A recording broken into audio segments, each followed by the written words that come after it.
which of the playing rule proposals that are being thrown out there do you want to see passed the most? Is the question here. Look, I think that the one thing that was probably my highest priority, kind of contrary to the publicity surrounding it, was the rule or the agreement we reached on roster sizes.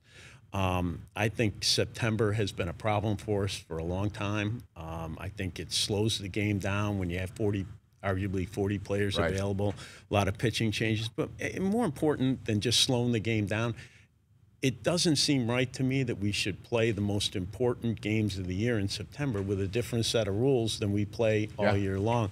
So I think that was a huge change. I'm glad that we were able to make that agreement with the union. We tried to make it in 2016 and just didn't quite get there.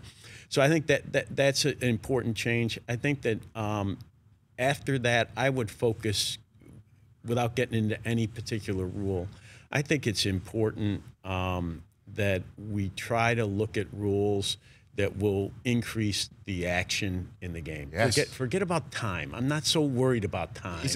You're saying that? Yeah. I mean, look. That sounds... I'd like to be faster, but I think that it's a dual problem. I mean, you can be long if you have lots of action. If you don't have much action, you got to be tighter on time, and you should be looking to induce some action in the game. Yes. Yes, it's quality of play, not pace of play, as far as I'm concerned. And by the way, I don't believe that we're looking to change the game. The way, and I really believe this, if you look at the numbers, and I look at them every day, the game is changing organically, right? We are getting less action. We're getting more strikeouts. We're getting more home runs, right? I mean, the outcomes, less balls in play, more time between balls in play. All those things are changing, and the question is, how are we going to manage that change? I'm not looking to change it for the sake of changing it. I'm looking to manage the organic change that's going on so we preserve the game as we've traditionally known it. Well, as you know, Commissioner Manfred, I always posit a theory and a potential rule change. I don't just talk about it. I'm being about it. I want to leave you in a better place, Commissioner. I appreciate that. And by that, through that, the sport as a whole. Right. I hate the shift with a passion. I hate the shift.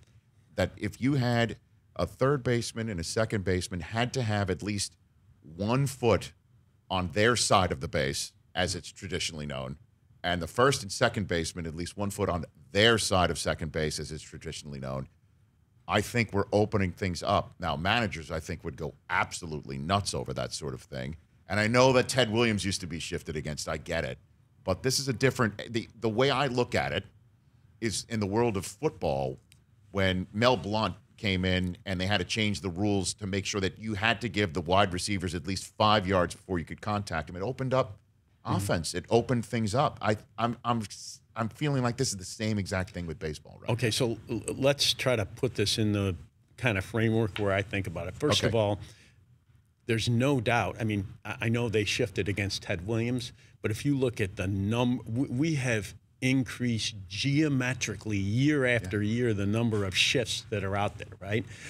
So that is a change in the game. That's not baseball, the clubs, anybody trying to change the game. It is organically, you know, the organizations, the clubs are looking at this and saying, I think I can win one more game by doing X, right? It's shifted. Right. Yes. Right. And so I do think that the idea of kind of putting players back to the positioning that they used to have, I don't think that would be a bad rule change for us to talk about. I actually think it'd be a good one.